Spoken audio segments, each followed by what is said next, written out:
Hello, hello, salut à tous. Ici Christian Seri, votre agent immobilier. Je suis en Côte d'Ivoire et je passe un super moment, vraiment. On a passé Business Apéro Christ samedi dernier au Palm Club. C'était immense, c'était vraiment puissant. On a eu un monde vraiment qui a été béni, impacté. Donc je suis toujours en Côte d'Ivoire, explorer les beautés de ce pays. Donc si c'est la première fois que tu te connectes sur cette chaîne, j'aimerais t'inviter à liker, partager et à t'abonner. Ici, on parle de business, on parle d'empowerment, on parle de leadership, on parle d'éducation immobilière. Donc voilà, comment on fait avancer notre continent, l'Afrique. Donc voilà, tout se passe en Afrique, partage, d'accord? Donc nous sommes là, je suis avec la jeunesse. On va discuter, on va parler. On va parler de beaucoup de sujets. Donc on parle d'immobilier, on va parler de l'atmosphère ici, l'ambiance, l'actualité, la tendance. Et donc voilà, donc j'ai à mes côtés deux jeunes, deux hommes, des personnes, vous allez entendre parler de ces personnes-là bientôt, ici en Côte d'Ivoire, et même en Afrique, vous allez entendre parler d'eux. Donc, sans plus tarder, je vais tourner la caméra vers eux et ils vont se présenter. Nous sommes en face de monsieur. Boris Bibi, salut à tous, juriste immobilier en compagnie de Xavier Kwaku, le cofondateur de Sokosoa Conseil. D'accord, Un d'accord. super cabinet. Super, super. Donc vous avez un cabinet, c'est ça en fait, hein? C'est ça. Et vous faites quoi dans ce cabinet? Sokosoa Conseil est un cabinet spécialisé dans le secteur immobilier, particulièrement sur le conseil et la formation. Voilà, parce que la mission de Sokosoa Conseil, c'est de démocratiser l'information dans le secteur immobilier. Voilà, voilà un peu la mission de Sokosoa Conseil. Mais la question que j'ai envie de vous poser, d'où vous est venu cela en fait? Une inspiration divine. Waouh, waouh. C'est une inspiration Donc, divine. donc vous vous êtes levé un matin, hop, je suis inspiré et je commence ça. Et comment ça s'est fait? En fait, le Seigneur il donne des idées et les idées précèdent l'accomplissement d'autres. Excusez-nous, il y a du bruit, il y a des jeunes qui passent. C'est ça, c'est la. Ouais. Nous sommes à Yopougon, donc voilà. On fait avec les réalités et les aléas, hein. Donc voilà. Donc on revient à notre sujet. Voilà, Oui. Donc vous avez vu que c'est du direct, hein. On n'est pas là à faire des chichis, c'est du direct. C'est ça. Voilà, donc on a travaillé tous deux dans des entreprises immobilières, on est trois avec notre associé Christian Vanier, qu'on salue au passage. Voilà, donc on a travaillé de part et d'autre dans le domaine et on a remarqué des problèmes. Donc on cherchait à apporter des solutions. On a commencé à réfléchir et comme il le dit là, c'est d'inspiration divine parce que le problème qui ressortait, c'était que les gens manquaient de connaissances, manquaient de formation dans le domaine, manquaient d'informations dans le domaine. Mais selon vous, quel est le vrai problème de l'immobilier ici en Côte d'Ivoire? Quel est le vrai problème? Où ça bloque, selon vous? Selon moi, l'immobilier, ça bloque ici par la faute de connaissances. Waouh. Et le canal d'information est très peu. Très peu. Pourtant, les Ivoiriens sont connectés à Facebook, hein. Oui, les Ivoiriens sont Ils sont connectés. très connectés. Ouais. C'est le pays même le plus connecté, hein, je pense, hein, en termes de buzz. En termes de buzz, il y a très peu de contenu en termes de formation Éducatif. immobilière, contenu éducatif démocratisé. Parce que Ok. il y a bien des contenus, mais très privatisés, on va dire. Donc, il y a certaines couches qui peuvent y accéder. Il y a d'autres personnes qui, forcément, n'ont peut-être pas les moyens d'accéder à ça. Donc, avec ce que soit conseil, c'est vraiment de démocratiser, comme on le dit, pour que tout le monde puisse y accéder. La femme qui va au marché, le jeune homme qui veut investir, voilà, tout le monde doit accéder à l'information immobilière parce que c'est important. Parce qu'à juste titre, on dit on passe notre vie sur terre. Donc, il faut comprendre la terre. Faut savoir comment est-ce que la terre fonctionne, faut savoir comment est-ce qu'on accède à la propriété, les leviers que donne l'immobilier en termes d'enrichissement, en termes de développement aussi, comment contribuer en tant que jeune. Et c'est ce qu'on va vous expliquer avec notre petite expérience.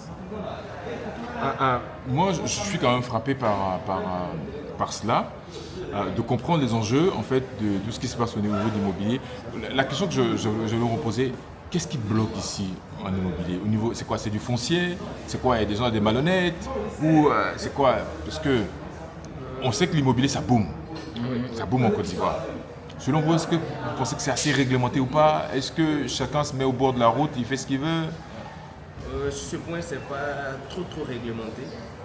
Je dis par exemple, il y a quelqu'un qui s'assoit au carrefour, il ne fait rien, et il cherche une maison pour quelqu'un, il dit qu'il est agent immobilier. Donc, automatiquement, le titre d'agent immobilier se fait se donne à tout le monde. Pourtant, aux États-Unis, aux États-Unis, il faut passer des tests, il faut passer des examens, on te fait ce qu'on appelle un background check. Mais ici, on nous dit que quelqu'un peut se lever un matin et hop, il est agent immobilier. Waouh! Donc je retourne la caméra vers eux. Je vais intervenir là-dessus en tant que juriste immobilier parce qu'il n'y avait pas de réglementation claire là-dessus. Et il ne va rien me dire qu'il y a la réglementation, mais il n'y a pas l'effectivité. Donc, ça, c'est important. Il y avait les tests et tout, il n'y avait pas d'effectivité. Mais dans le code de la construction et de l'habitat, il y a des conditions pour être agent immobilier. Et ce qu'on appelle des marcheurs, le code l'appelle courtier en immobilier. Donc il y a des conditions. Par exemple, il faut être affilié à une agence. Il faut avoir au moins le bac, il faut avoir fait une formation. Mais ici, c'est l'effectivité le problème. Moi, je suis parti à Pharmacie Kenya, là. Sur un banc, il y avait 10 agents immobiliers assis sur un banc. Mais c'est ça le problème, c'est d'assainir le secteur. Les autorités ont pris la chose à bras le corps. Mais comme vous savez, c'est un mal très profond. Donc il faut prendre le temps de le faire avec les réformes qui ont commencé depuis 2013. Donc ça se fait peu à peu. D'accord. Et donc vous, en tant que juriste immobilier, quel est le réflexe qu'une personne devrait avoir qui veut acheter un terrain, par exemple? Le premier réflexe. Le premier réflexe, c'est d'abord de se demander, mais qui a la connaissance? Qui sait comment ça marche? Parce que naturellement, vous ne savez pas comment ça marche. Donc, interprétez des personnes qu'ils connaissent et rapprochez-vous de ces personnes. La première chose, c'est de se demander, les gens négligent beaucoup le cadre réglementaire en matière d'investissement, alors que tout ce qui est économique a une réglementation. Donc, si vous n'avez pas connaissance de la réglementation, de comment ça marche, vous êtes la proie des arnaqueurs, par exemple. Donc, vous pouvez injecter beaucoup d'argent alors que vous n'êtes pas dans le cadre légal. Mais comment je fais pour avoir cette connaissance-là? Où je vais? Mais vous venez à Sokosoa Conseil. D'accord. Sokosoa Conseil. D'accord, ok. Qui va vous orienter, qui va d'abord déterminer votre profil. Votre besoin, c'est ça? Votre besoin, détermine. On fait comme les banques, par exemple. Ok. Lorsque vous voulez contracter un prêt, on va déterminer votre profil.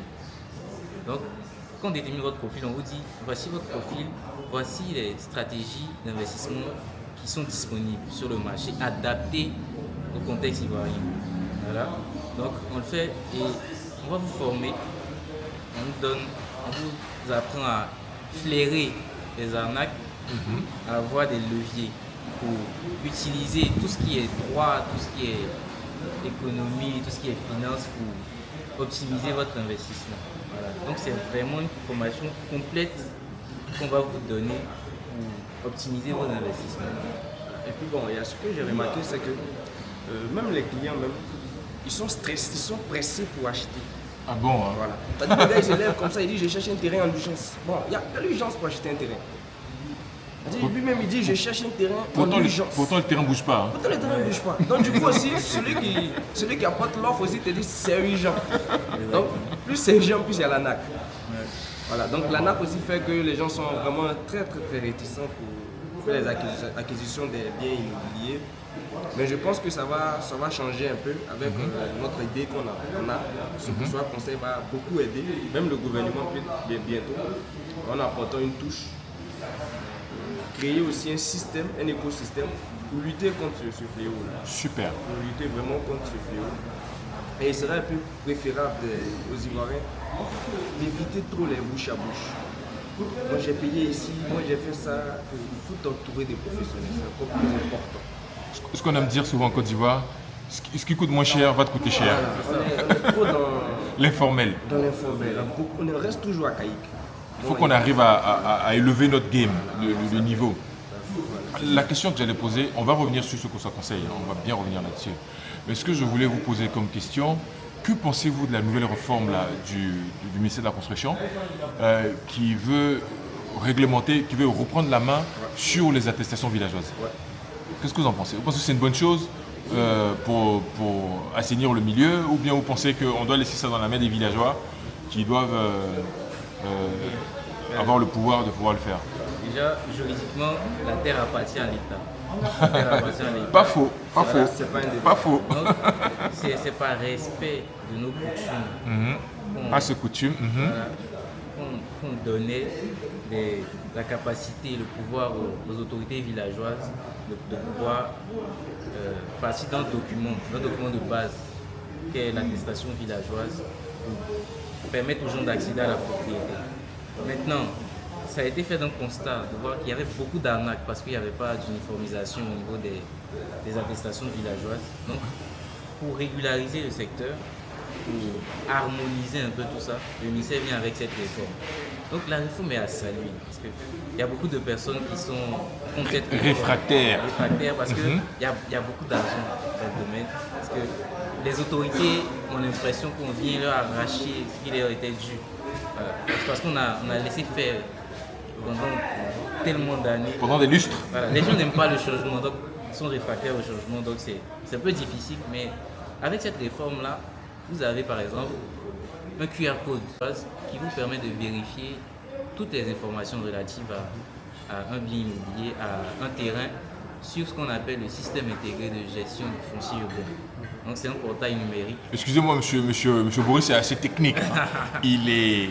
Attends, je remets la caméra chez moi. Il est assez technique, donc on va aller doucement, qui nous explique cela un peu plus en profondeur. Allez hop, monsieur Boris, est-ce que vous pouvez répéter ce que vous avez dit? D'accord. Donc, vous avez l'attestation de droit d'usage qui va vous permettre de consulter tout ce qui est identification, l'identité, voilà, toutes les informations sur la parcelle, sur un portail numérique sécurisé qu'on appelle le système intégré de gestion du foncier urbain, SICFU. Donc c'est vraiment pour sécuriser en fait nos investissements. Super. Il faut être content de cette réforme, il faut applaudir cette réforme. Donc je pense que Xavier il est d'accord avec ça ou pas? Oui, je suis d'accord. Moi, je pense que en Afrique, on a besoin aussi de sensibilisation. D'éducation. Éducation, sensibilisation, Oui. éducation, parce que on est beaucoup émotif. C'est pas faux. Oui, on est beaucoup émotif. Quand on a l'habitude de faire quelque chose, quand on dit on ne le fait plus, on se sent vexé. On ne cherche pas à comprendre derrière le message qui est passé. Donc on est beaucoup émotif, donc il faut beaucoup sensibiliser et aussi faire des formations avec les autorités, que ce soit les communautés villageoises, le ministère, il faut faire des formations.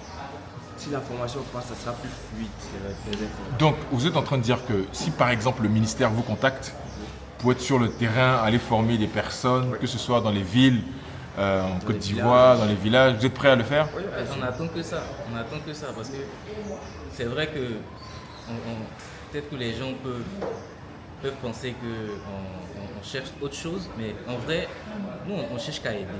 Wow. Parce que il y a un livre qui dit réfléchissez, devenez riche. Moi j'aime dire aider, devenez riche. Dans le service. Dans le service, voilà. La réalisation se trouve dans le service. Tout ce qu'on voit comme business, c'est parti du besoin d'aider, de résorber tel problème. Donc nous, on voit le problème et on voit beaucoup d'arnaques. Parce qu'il ne faut pas se leurrer avec les réformes. Les arnaqueurs, ils ne vont pas s'arrêter là. Oui. Ils vont s'adapter aux réformes. Il faut les contourner. Au niveau des QR, ils vont trouver une autre solution. Trouver nos solutions. Ils vont trouver encore une autre solution pour ajouter des faux papiers, des faux documents, des QR. On fabrique des QR codes. Oui, c'est pas faux, Voilà, c'est donc, vrai, c'est vrai. Certes, ça va lutter contre, ça va freiner, ça va pas. Ça va ralentir. Voilà, ça va ralentir les systèmes. Mais celui qui vient dans l'ambition d'arnaquer a toujours d'autres idées. Un plan B, un plan C. Donc, ce sera vraiment de sensibiliser. Moi, je suis plus dans la sensibilisation et la formation. Si je suis sensibilisé sur quelque chose, j'ai même plus de temps à adhérer à ce qui ne vient pas de la formation que j'ai reçue. Exactement. Parce que les communautés villageoises, les autorités se plaignaient parce qu'elles disaient que les autorités ministérielles ne leur avaient pas donné l'information bien avant, c'est-à-dire en amont. Et elles ont mis la réforme en œuvre et elles venaient les mettre devant le fait accompli. C'était ça le problème. Alors que si en amont, il y avait déjà une information pour dire voilà ce qu'on veut faire, voici les avantages, parce que ça va vous permettre de gagner. Voilà, ça va être plus facile. Donc dans votre cabinet de consulting, vous êtes en mesure d'accompagner un acquérant, par exemple, qui veut acheter un bien. Ah, vous entendez le bruit là, on voit ce qu'on appelle ici le toklo en Côte d'Ivoire qui passe avec sa machine à coudre et sa paire de ciseaux. Donc désolé pour le bruit. On est vraiment en plein dans la vraie nature, donc on n'est pas en mode studio, donc on discute. Une discussion normale, simple. Donc moi je suis un acquéreur lambda. Je sais pas, j'arrive du Mali ou bien du Burkina. Je vais acheter quelque chose en Côte d'Ivoire. Est-ce que vous pouvez m'aider, par exemple, ou même je suis un Ivoirien, je veux acquérir, j'aime bien la Côte d'Ivoire. Et est-ce que vous êtes en mesure de m'accompagner? Absolument. Et comment ça se fait? Comme il avait dit au départ, c'était de connaître le profil. Dans le profil, dans notre questionnaire de profil, on a le système de risque. On va évaluer ta capacité à prendre des risques. Il y a des gens qui sont déterminés à acheter un bien dans une ville quelconque. Bien précise. Peu importe, tu cherches à les décourager, lui c'est là-bas qu'il est. Donc sa capacité de prendre des risques est différente de celui qui, quand tu lui dis va là-bas, il ne va pas te dire va là-bas. Donc il faut qu'on détermine cela. Nous on fait des vérifications sur le terrain, documentation, identité de la parcelle, par exemple, il y a un terrain qui a un ACD, on a l'état foncier qui est là, qui montre la vie de la parcelle. En fonction de ça, on saura si le terrain est biaisé déjà. Ok, ou pas. En fonction de ça. Donc à chaque fois qu'on fait un défaut, c'est des rapports. Ok. Les rapports, ça dépend soit par mail, soit par de façon physique. D'accord, parfait.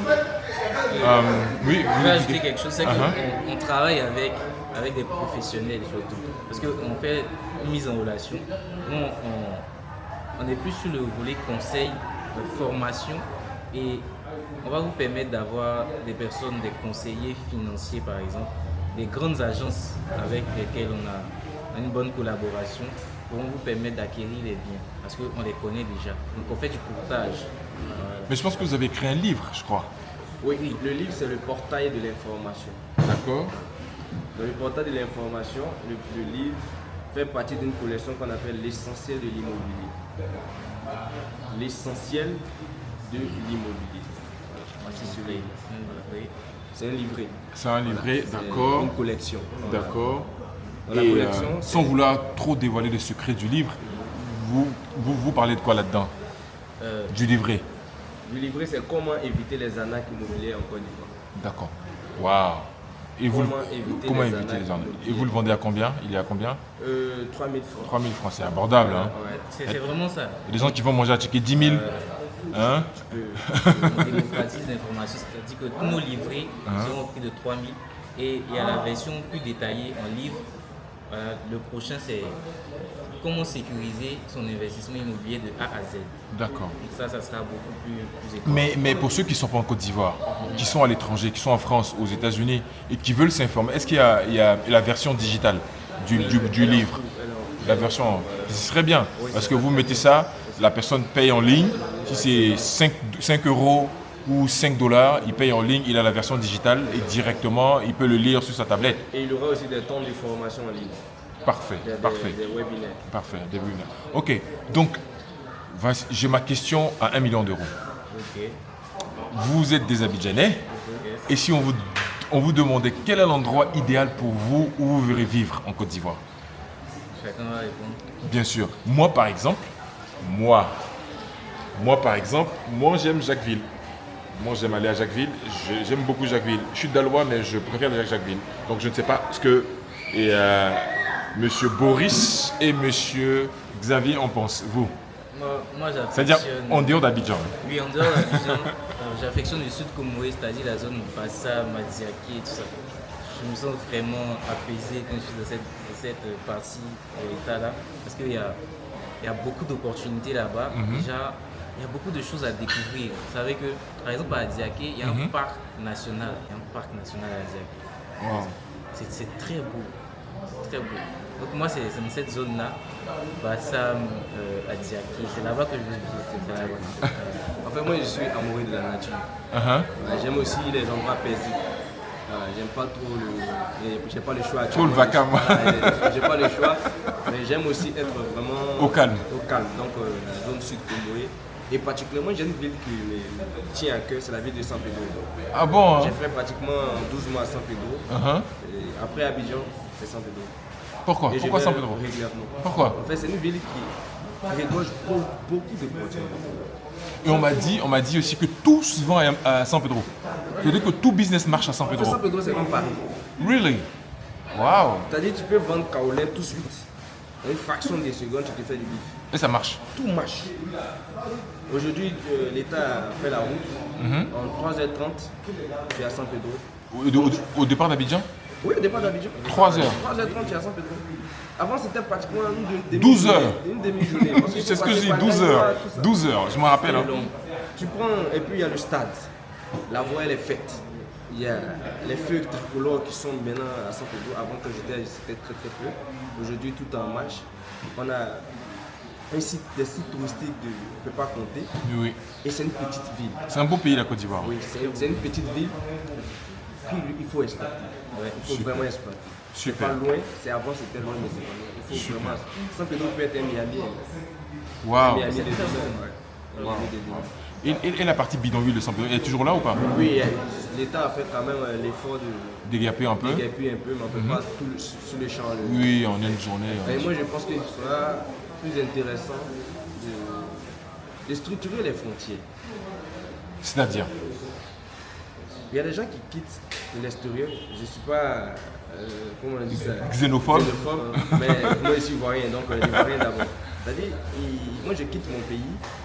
La Côte d'Ivoire pour aller au Bénin, mais où sont tes papiers?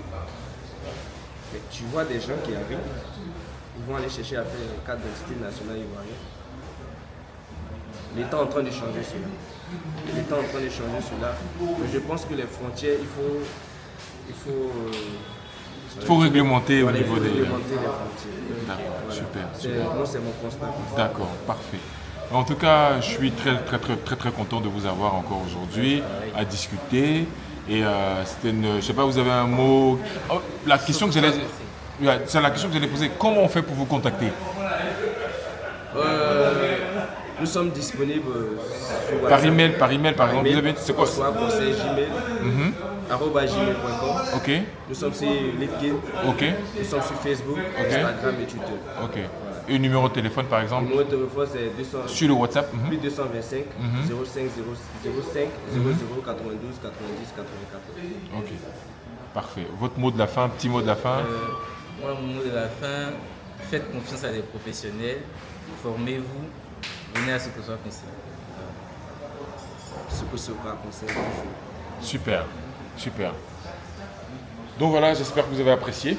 J'espère que vous avez apprécié. On a eu une petite conversation. Donc dites-moi ce que vous en pensez, les commentaires. Et puis on se dit à très bientôt. N'oublie pas de partager, liker et à t'abonner. Ici on parle de business, on parle de leadership, on parle d'empowerment. Tout se passe en Afrique. À très bientôt. Allez, salut!